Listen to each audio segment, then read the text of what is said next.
Running Sentences presents The Lost Adventures of a Maybe Hero, Part 2, Planning Stages. With agreed-upon deal to work together, Catalina and Leonardo set about trying to figure out how they might actually rob a bank and building with financial offices. This is a work of fiction. Any names, characters, businesses, events, and incidences within this story are products of the author's imagination. Any resemblance to real people, real stories, real incidences or events, and fictional stories, events, incidences, situations, people, is purely coincidental. Copyright 2022, Michael Honoré. All rights reserved. Having shaken their hands in agreement, the two turned towards the back door of the house and began the slog through the sticky mud. This took some time before they got up to the door and knocked on it, since when they tried to turn the door handle, it did not budge. They stood on a stone terrace that provided some protection against the ground, though it too had suffered from the fact that the rain seemed to be in a constant state on this estate. The stones had sunk into the ground quite a bit, and the mud was nipping at the sides and threatening to spill over. They were, however, saved when the door opened and Jeeves peered out at them, looking like a rather worried father. He instantly spotted their feet first. "You two are not coming inside the house with those feet." The door slammed shut in their face. Leonardo felt like there was something very important he should be thinking at this point, but he couldn't place his finger on what that problem was. Catalina knocked on the door again, and after a few minutes had passed, it opened again, with Jeeves holding a bucket. "Catalina, take off your shoes this instant, and leave those dreaded things where they are. As for you, sir." He dumped part of the bucket onto each of Leonardo's feet, and Leonardo helped by pushing the mud off until he could see his skin again. "Now, sir, you may enter." And entered they did, but they came to a stop on the doormat, and then Jeeves threw down some towels for them to step on further. Leonardo quickly dried his feet, and as if on cue, the rain began outside again. Catalina took a step outside to grab her shoes, but with Leonardo's feet now thoroughly clean, he began heading out of the kitchen, not wanting to bother with Catalina or Jeeves at the moment. "Sir." Yeah, Jeeves. "Have you had anything to eat? I can make you something if you'd like." Sure, you can make something if you want. I'll be in my room." He plodded out as Catalina came back in and dropped her shoes on the towel and then went after him. He'd made it all the way upstairs and was at the door to his room by the time Catalina had caught up to him. "Don't tell my dad anything about what we're doing, right? It's just between us and a few people I might have to hire to get away with all of this." He turned to look her over.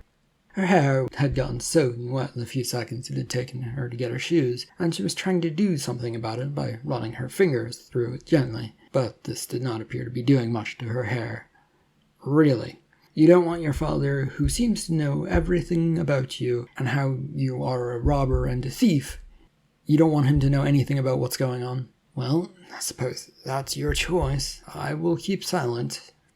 He disappeared into his room, clicking the door firmly shut and locking it behind him. He could only shake his head as he went over to his computer in his room. He got it up and operating a few seconds later and stared at the screen. 2 programs had been opened by him. One was a Word document so he could write down some ideas. The other was a program that would allow him to draw with his mouse. But his mind would not settle down, as so much had been going on lately. He doodled a bit, trying to think up of costumes that might work for him as a superhero, but they were all rather bland and involved just a cape. Every superhero has a cape, and while the capes are cool, his not being in shape would probably make it a hazard to jump around in, especially if it was a long one. He sighed as he heard the knock on the door and turned. It opened as Jeeves came in with a tray of food and a key in his hand. His butler gently put the tray down on the bed. As Leonardo got up to head over towards it, the butler stepped back as he came over and began to pick at the burger and fries. Sir, are you still thinking of trying to be a hero or a superhero? Didn't realize you knew, but potentially. I need to experience life, and it's a way out of the house for me, and if you could please keep it quiet and, don't tell my parents, it would be appreciated since I don't exactly have anywhere else to go just yet.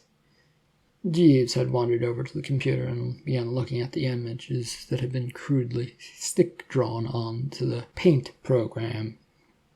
I will not tell them yet, but if you will allow me, I think I can come up with a costume that will suit you infinitely better than these, drawings, sir. Okay, but, why? Well, like you said, you need experience in this world, and keeping you here isn't helping or doing that anymore. So, I will help you with the hopes that you grow out of it very quickly, and maybe my daughter will too. With that, his butler bowed and left the room, leaving Leonardo to sit on his bed and continue to eat his food. Though this didn't last long, as he was hungry and he hadn't eaten much today, and he now felt very tired. His long day fell into sleep after he'd carefully moved the tray aside so that he didn't knock it off the bed and put it gently down on the ground. When Leonardo woke the next morning, not feeling very refreshed or wanting to do much, he felt like he was stuck in some sort of sludge, one that was holding him back from doing much. He made his way downstairs to the living room, his thoughts weighing on him. He has the chance to break out of all of this with Catalina's help, but would that really happen, or would it really do that? The sound of the TV and the sight of a woman lying on his couch watching the TV brought him to a stop. What are you doing, Catalina? I spent all night watching capers. You've done what? Crime movies and shows and so on. I wanted to see some of the intricate plans people have for robbing places on TV. And don't worry, my dad isn't around right now, so you can speak freely. Anyway, most of it's just ridiculousness, but it helps give ideas. Oh, like what? I think we might need a helicopter and a bunch of henchmen. I know a bunch of henchmen, which is probably what we need to do this. But, could you pay for a helicopter? He shook his head no, and went back to the hallway that linked the kitchen, the living room, and the stairs to upstairs. He found himself in the kitchen and headed straight for the fridge, stomach grumbling for something, or anything, to keep it happy for a little while. He pulled out the milk and found some cereal that Jeeves had hidden away, because it might contain an ounce of sugar in it. With his treat, he turned back and found Catalina standing in the doorway, blocking his way. Do you have any money we can use on this project? He shook his head no once again, and she in turn rolled her eyes, sighed, and put a hand on her hip. Of course not. This is going to change things a bit. I'll be out for the next few days, okay? Don't come searching for me. She spun about on her heel and left him standing there with a bowl of cereal. He felt rather foolish, since this made him feel childish, and to be eating a sugary cereal and being lectured at, but, well, he shrugged. He rarely got to enjoy things, so he dug into his food. He went to his living room and then plopped down in front of the couch and turned on the TV to see what channels might be coming in today. The TV had fits of working and not working, mainly when he suspected that the news was supposed to be on, or when soap operas, dramas, and comedies were playing. They never worked for him, and that was his suspicion anyway, and all he ever saw were documentaries about animals, and odd ones about people from the past. Yet the TV had worked for Catalina, so something was definitely up. But there was nothing on today, and he ate his cereal quietly, and then stared at the static on the screen. When he finished, he looked outside to see that it was half raining, half not. He was looking at the two windows on either side of his TV. There was rain on the right side, and on the left side, nothing. Half rain was starting to hurt his mind, so he got up from the couch.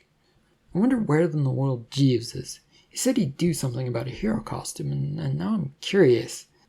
He headed back to his kitchen to clean up the bowl and to hide any evidence of misdoings of eating sugary cereal from the ever-watchful eye of his butler.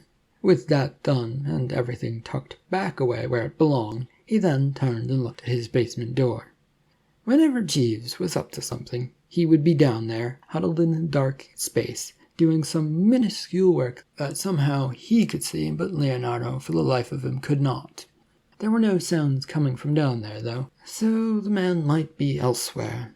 Leonardo collected his wits and got prepared to be yelled at if he was right, and headed down the basement. He crept down the basement stairs, trying to keep his footsteps quiet, so as not to tip off Jeeves that he was around. There was a slim chance he'd get to see Jeeves in action, doing things, and that was always a treat, as the man got work done so quickly and efficiently. Shit. Leonardo froze the stairs, and waited to see if he needed to retreat. Silence followed from his butler, and the urge, no, the need to know what was going on, overcame him, and he went down further to see Jeeves. The feeling that him creeping around was not doing him any good, so eventually Leonardo just went down the stairs with a confident stride, pretending like he intended to see Jeeves.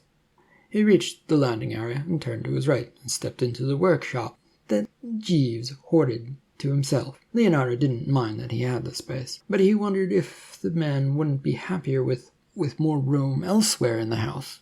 It wasn't like he was personally using up many of the rooms in this place, but the man liked it down here among the various tools and gear and whatever else he had in here. In one corner he could very clearly see a new sewing machine that hadn't been there before, and on the other, the various tools and drills that usually occupied the workshop space.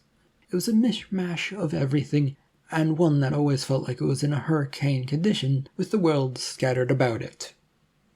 Leonardo marched in and came to a standstill as Jeeves flitted about the place with a hammer in one hand and a cloth in the other. If this was for a costume of some sort, Leonardo wondered if he should be worried, because those two tools don't go together very well. Jeeves, what in the world are you doing? Is this for that costume, or are you just turning into a madman down here? Jeeves spun about with a suspicious look on his face as he tried to regard who was interrupting him. He eased up a little upon seeing Leonardo.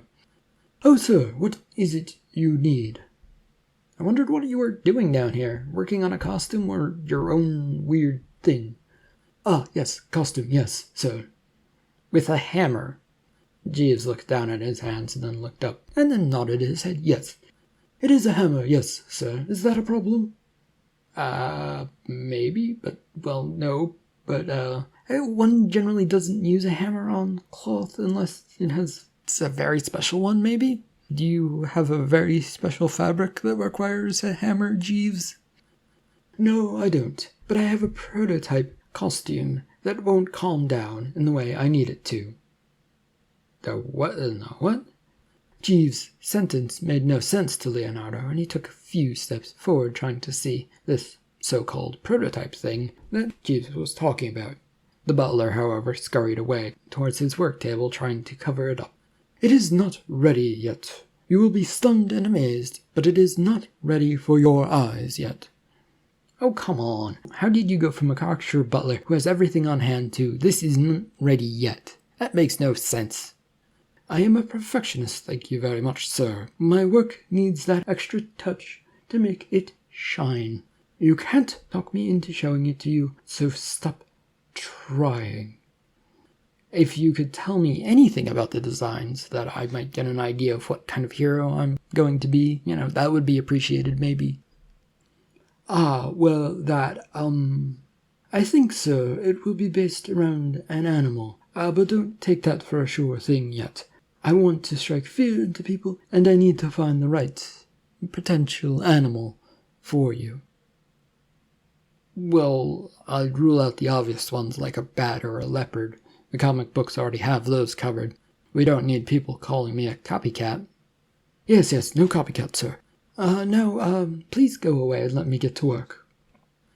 Leonardo tried a few more peeks around the side of Jeeves, but there was no luck, and so he nodded ruefully and began backing out of this workshop. Having retreated from the basement to give Jeeves his required space, Leonardo at first stood in the kitchen, looking for something to do. It was now full-on raining again outside, which meant going outside would not happen. And there was nothing to do other than look at stuff on the internet for ideas about superheroes, or read more comic books. He'd had his fill of superheroes, so that would not do. He walked about the kitchen looking and prodding at things, hoping for some idea. He even picked up what looked to be a heavy sack of rice, or maybe flour, from one of the cabinets to see what lay behind it. This took a bit of time, as it said 20 pounds, but felt much heavier. Whatever was in it left him feeling like his arms were heavy, and, unsurprisingly, there was nothing behind this great big sack of flour or rice. So this was all for nothing, and he was left with a sack that did not want to go back into its spot.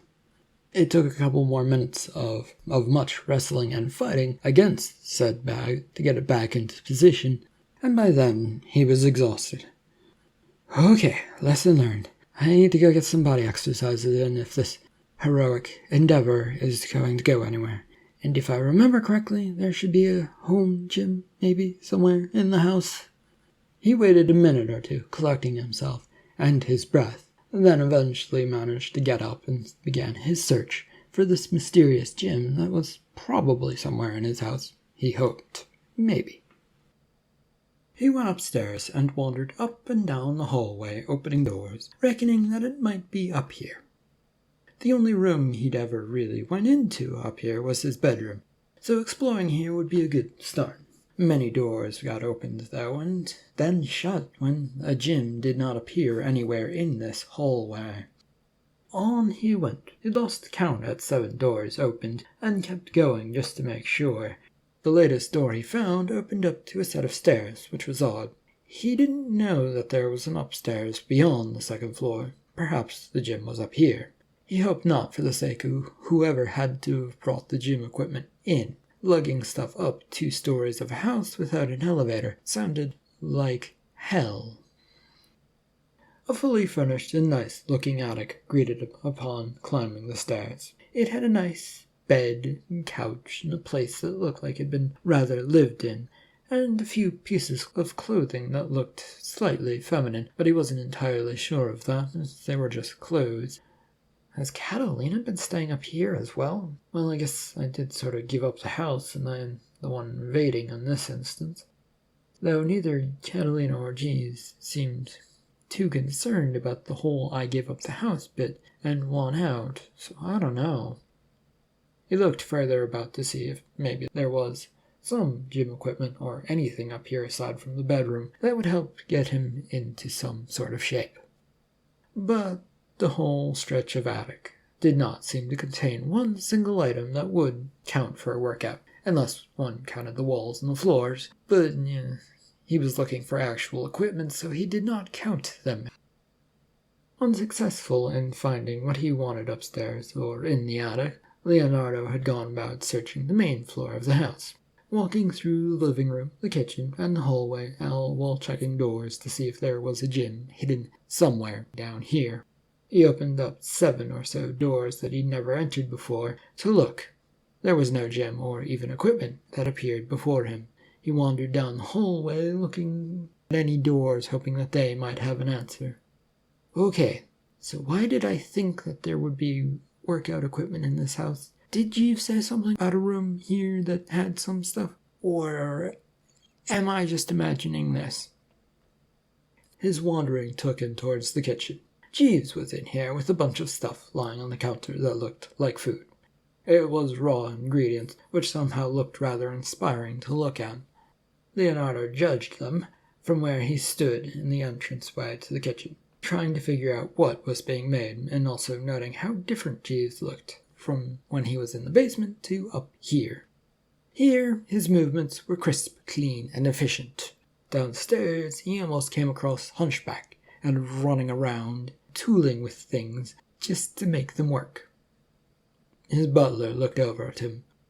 "Is something the matter, sir?" Well, yes and no. You see, I remember it being said that there was a gym or, workout equipment in this house. Yet, I went to search for it and, Ah, yes, sir, it is in the back of the garage. But before you try and do that for the first time, you will need some food to sustain you. If you'll go wait in the living room for a few minutes, I shall have something ready for you soon. Jeeves shooed him away, and so he went away, wondering if this was a good idea. It seemed like food would be a good idea, but he didn't know much about working out, so maybe it wasn't, maybe it was. After having been served a simple lunch by Jeeves, Leonardo had left the house and headed for the garage. He found himself getting nervous because he worried about running into Catalina. She seemed like the type of person who would be a storm of emotions, switching from one to another as it suited her, all because he ran into her when she said she was going away for a little while. He was slightly basing this on the fact that her father, Jeeves, switched from mysterious worker to cool and calm, and didn't genetics sort of follow parenting? So maybe his daughter followed her father's temperament, maybe a bit, and he knew she followed her mother's, but maybe she also followed her father's. His time thinking about this problem had led him up to the side door of the garage, which he opened, and sighed, because it did open and wasn't locked. Wandering across the floor of the garage, he noted that all 4 cars from before were sitting in their spots. What he did not see, however, was any gym equipment one might work out in or use to work out here. So he looked about and spotted the door in the back, tucked off to the side near the far wall, and headed for it, since upstairs seemed like a risk too far, and who knew what Catalina might be up to. She probably did not want to be disturbed, and Jeeves had said that the workout room was in the back of the garage. It seemed like the only place to go. The creaky door swung open to a dark space, and Leonardo reached his right hand along the wall, hoping to run into a switch to turn on some lights. His hand did come across something, and he flicked that upward, which caused a flicker from a bulb above to come to life. It cast a pale yellow light upon some dumbbells and kettlebells. There was some other stuff there too, like a treadmill and a rowing machine, but from what he could see, but they remained shadowy from the poor lighting. After heading back to the house to get Jeeves' help, and the lighting working and letting him see about the small back room, Leonardo got to work on working out, all for 20 minutes on a rowing machine, which exhausted him to no end. "What are you doing?" Leonardo looked up and tried to blink away the sweat from getting into his eyes. Well, if I'm to be a hero, I need to get into shape, no?" She thought about this for a second, and nodded from what he could see. "Yeah, sure. Anyway, follow me. We have some work to do." He exhaustedly got up from the rowing machine, feeling sticky and clammy, and reaching for a nearby towel that Jeeves had provided at some point, but he didn't remember when, and used that to wipe himself as he followed her, without much thought. They went up to the second-floor apartment, and into the living room area. There they came to a stop in a room that was now filled with tack boards and papers. She went over towards one and pointed towards it. "So, can you or can you not get us a helicopter?" Well, no, I can't. I don't actually have any access to money to get such things. I can ask your dad, but I don't... Yeah, he probably would say no to that. Probably under the emphasis that it's a dangerous tool and or thing to have and use. She shook her head and glared over at her board. "Did you miss when I said we need to keep him out of this?"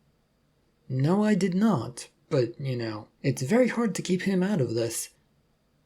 "Well, that leaves us with 2 real options and a third one, which would doom us all. First one, I get a crew, we dig under the vault area. No way, it would be easy and it would take time. My other choice is to bribe my way in with the crew at night." Leonardo stepped towards the board, confused. Did they really need to have people know what was going on, to know what they were doing? Was having an audience that important to Catalina? Well, if I had to choose, I would go at night. Less people, less danger. But danger is half the fun. I wouldn't know about that, but anyway, it would give you an easier way in if you go in at night, and more ways in and out.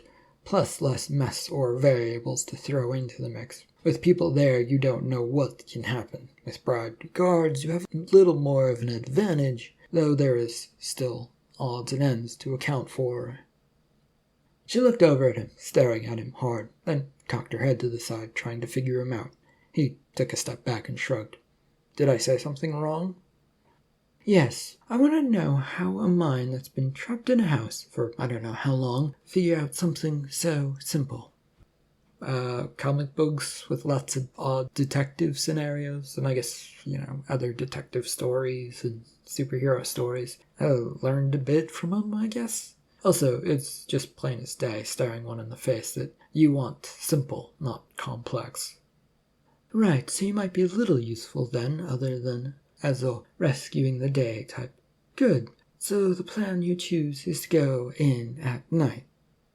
Yeah, it beats having to get the money for a helicopter, or to pay a whole crew to find a good place to dig in under a financial building and potentially have the world know that you're up to something. Right, good. That's settled then. Would you like to come meet some of my fellow thieves? We do need a gang to do this, also that we can make sure that we're on the same side and no bad variables get into the mix. Right, as you said. He nodded, and she barely noticed this, having grabbed his arm and headed for the door. In a flurry, they found themselves back on the ground floor of the garage, with Catalina pushing towards one of the cars. She, meanwhile, went and opened the doors to the garage before coming over to join him, and then the vehicle that she pushed him towards. It roared to life once they were both inside and secured, with their seatbelts in place, and they were out of the garage in a flash of a second. Leonardo paid a little more attention to where they were going this time. He recognized the highway entrance, but then noted that they were headed in a different direction from their last trip, and that the city was now getting closer and closer to them. Catalina had not eased off the gas when they got into town, and she'd blown past the welcome sign that said "Welcome to Bart's Port," and Leonardo barely had a chance to read it or comprehend it. Shortly thereafter, though, they'd gone off the highway and began threading and treading their way through a maze of streets. She deftly kept the car from hitting others, and got through town in short order, and just as quickly as they were on the streets, they were suddenly off them, pulling into a parking garage, with Catalina making only the briefest of stops to get a ticket from the machine to allow them inside, then floored it as the gate went fully up. Round and round this lot they went, until they got to the ramp heading downwards. She flicked on her headlights to head into this dark section of the parking garage, and they drove down. Through the dark they went, with the lights of the car highlighting the absolute emptiness down here in this part of the parking lot. The lack of light bothered Leonardo, as he could only see what the headlights were illuminating, and they only cast their lights on things for a few seconds. There was lots of empty parking spots, and little else. Eventually, though, up ahead there was a little light hanging above a gray door, which Catalina drove up to and came to a stop. This is our hideout. It's a bit weird, but you should fit in. A-okay, alright? She'd gotten out of the car and walked up to the gray door and knocked on it. And not wanting to be left behind, Leonardo quickly unbuckled himself and got out of the car before she disappeared through this door. It opened as he came up to it, and they both went inside. He was stopped when they came in by a hand that was right in front of his face. Leonardo tried to glance around it, but it was a big hand, and it did a decent job of obscuring things from sight. It's okay, Roscoe. He's the one who's going to help us out. We haven't had much time to talk about this with the others. I'm not sure they'll buy into it. Oh, they will. He's a smart one. And our little gang likes it when someone helps us make things easier and helps them get what they want, right? Now, come on already. The hand came away, revealing that they were in a hallway, which Catalina was already half down. Leonardo looked over at this Roscoe, a long-armed man whose body did not match his arms. He was a scrawny person who seemed about as thin as one could be without looking sickly. Roscoe eyed him and then turned around and followed after Catalina. Leonardo stood there for a few seconds, trying to calculate what had happened, and then realized he was being left behind, and so began a quick pace to catch up. Much like the living room above the garage in Leonardo's home, there was plenty of tack boards with things attached to them in this new room that he came into. There were also a few other people hanging around here, sitting on chairs, and there was also a few on the couch. They were all working on various little things, tinkering at them, working away. One had a gun, and another had some sort of tool in his hands. At least that's what Leonardo figured, but he could not really tell what they were, and feared the worst, and just decided that they were guns that were going to play a whole part in this, even though he did not want guns to play a whole part in this. Alright, listen up. This here is Leonardo, who will be stopping our little escapade. Treat him well, and we will all get what we want out of this. Are you sure, Catalina? The last time you brought someone on, it didn't go well and you got caught. But I escaped. You can't keep getting caught and escaping though, Catalina. Oh, that's why I brought in this one. He will act as our police force, stopping us from doing bad crimes. What, Catalina? That makes no sense. Au contraire, Roscoe. It makes sense. If we have someone who will stop us, then the police are less of a threat, since the person stopping us can get to us before the police can. It's all about planning ahead.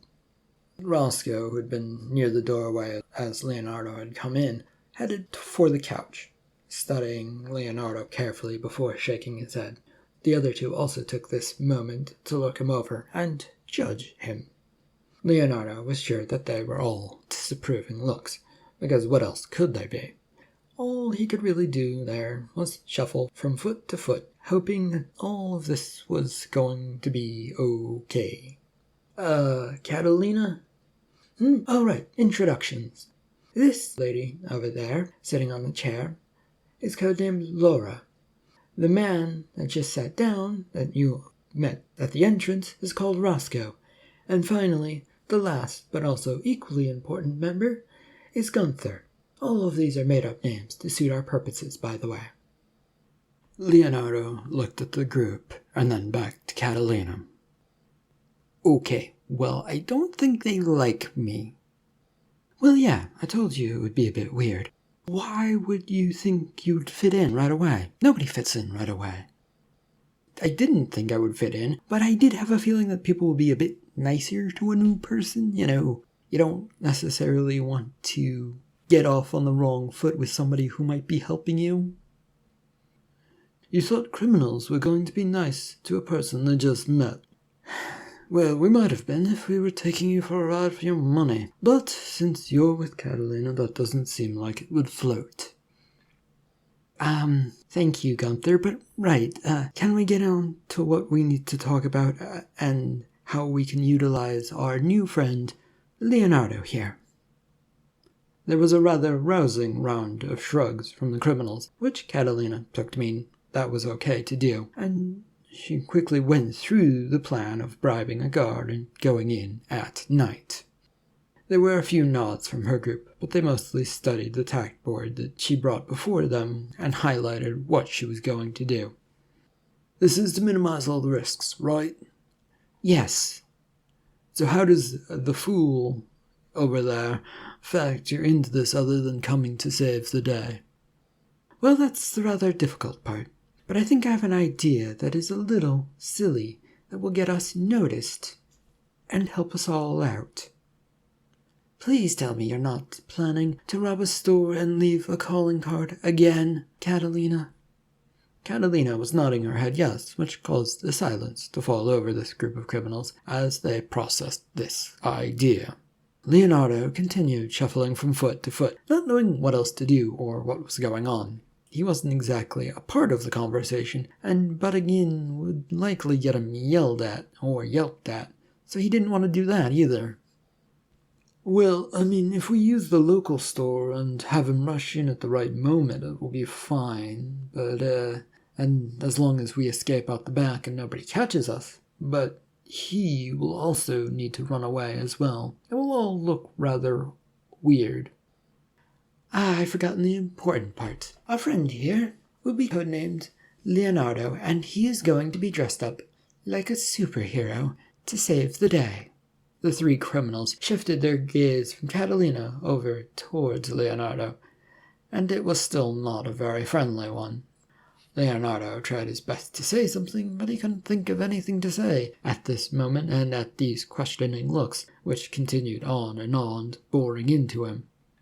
"Don't worry, by the way. The three of you don't have to take any part. It will just be between me and him. I wanted to bring you all into the loop and to bring Leonardo here into the loop as well. So, are we all good?"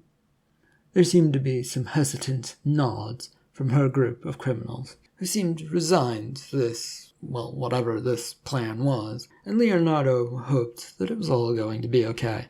But judging from the looks that they were still giving him, it felt like they didn't think it was going to be. And he found himself staring back, trying to get on even grounds. He was caught up in this when he felt Catalina grab his arm and spin him about so that they could leave. He found himself back out into the dark parking garage in front of the car, trying to make sense of all that was going on. His problem being that it felt like the plan that had just been laid out was going to lead them to actually getting away with the crime. And he didn't really want that. Now, he was no hero, and he figured he might not do very well as one. But he couldn't just let them get away with stealing, could he? "You seem to be lost in thought, Leonardo." Yeah, I don't get what you're getting out of all of this. I mean, you get money, and you're gonna steal from the bank, but you can't really just leave with money from the bank. So obviously, you're doing something, but I just can't figure out what. And this all goes against what I'm to stand for, isn't it? I mean, I can't let you actually get away with this. I knew you would pick up on that. But think of things this way. Cops rarely ever fully stop burglars. In fact, it's their job to stop them after the fact. You are going to stop things right as things are happening. You get word just that moment too late to do anything, but you will be there to stop it at the right moment. So things will happen, but they won't fully happen. And don't worry, we're only taking advantage of the rich, not the poor. She'd opened the door to the car and disappeared into the interior, to which Leonardo was grateful. It bought him a few seconds to think this over. It sounded maybe kind of right, yet also incredibly wrong. Oh, so wrong. He wondered if he could put a stop to it before it actually got out of hand, or if there was anything he might be able to actually do. He'd come over to the passenger side of the car and got in, still thinking about all of this. The ride back to his home was a quiet one. He was still deep in thought about how to get out of all of this, and what he might do. Calling the police would probably not result in anything, and he didn't have any evidence of wrongdoing. Either way, lots of talk about wrongdoing, and maybe if Catalina had left all of her information up in the upstairs garage apartment unguarded and alone, they could find something there. But so what? He'd have a bunch of papers with weird scribblings on it. The police probably wouldn't do much other than to promise to look into it. And because this was supposed to be his family's property, they'd begin to suspect him instead. He figured there were probably a lot of stupid criminals out there who might implicate themselves to see if they could get famous via that method. Catalina had come to a stop outside of the garage, and he took this chance to get out of the car and open up his garage before treading off towards the front door, still lost in thought. It was locked, and he had tried to ring the bell to get Jeeves to open it up, and his very concerned butlers did soon open the door, and without comment ushered him inside. He was brought promptly to his bedroom by Jeeves, who then brought him some food, and once that was gone, tucked him in. Feeling constrained and odd about the matter and lost in thought, and not really thinking of what Jeeves was up to, Leonardo did what he could, settle in for a long night of thinking while staring at the ceiling. He kept this up for a while, but yawns started coming on and invading as his mind grew tireder and tireder. The warmth of the bed called to him, and he went to sleep, with a promise on his mind to talk to Jeeves about this matter, just to get another perspective. behind Catalina's back. Bright and early the next morning, before the sun had risen, though if it had or had not was a bit difficult to answer and or question, since it was foggy outside his window today, and there appeared to be a drizzle of rain to go along with it. Leonardo was, however, busy as he rushed from his bedroom down to the kitchen to find his butler. The man who was usually here in the morning was nowhere to be seen, and so with haste, Leonardo headed for his basement. He clattered down the stairs and into it and in search of Jeeves. There he found the man holding what looked like a wetsuit in his hands. Leonardo hurried from the stairs over to the workspace, and as he did, Jeeves held the thing he was holding up even more. "Ah, good, you're up, sir. Please hold this against yourself for a moment." The cloth was thrust into Leonardo's hand, so he wasn't given much choice in the matter, as he took it from his butler and held it up against himself. Jeeves began measuring here and there once the cloth was firmly against him.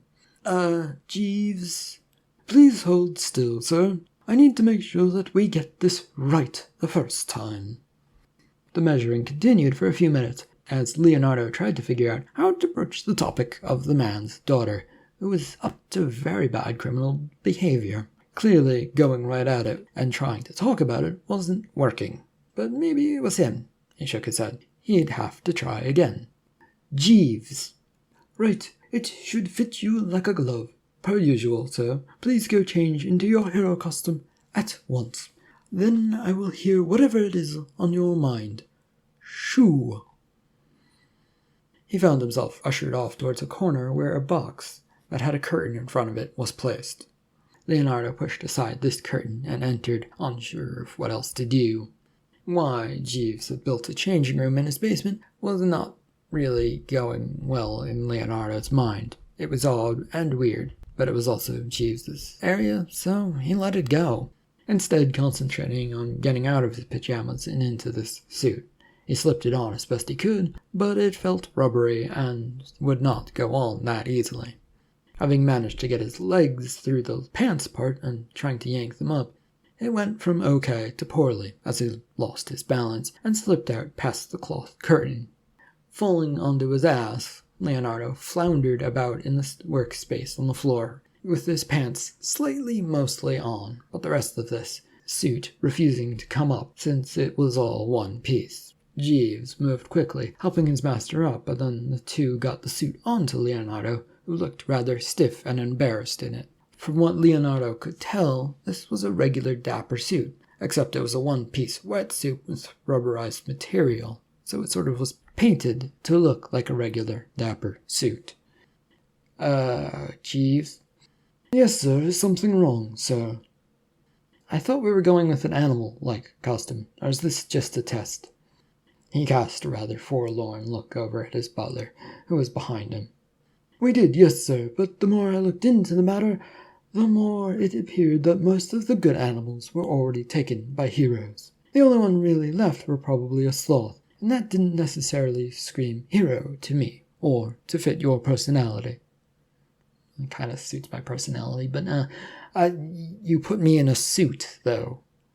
"Yes, correct again, sir. We don't really have any suave heroes who wear suits and look dapper. I think you could fill a void in very nicely. Now I just need to figure out a mask to cover you with." Leonardo continued, standing awkwardly there, trying to get accustomed to the suit, but it felt weird. He'd never worn a wetsuit before, and this just felt like he was sort of awkwardly standing there. Jeeves, meanwhile, seemed to have forgotten that he was there and wanting to get out of this suit. The butler had gone over to his little workbench and had a bunch of cloth on it. The man still appeared to be lost in thought about something new now. Jeeves!" His butler turned, startled, and looked him over.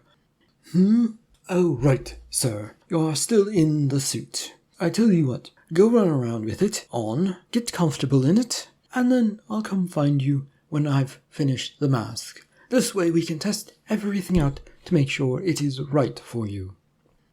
Leonardo stood there for a few more seconds, unsure of what to do. He really did want to talk to Jeeves about this matter, about his daughter, but, there was really nothing he could do. Jeeves seemed lost in thought and work.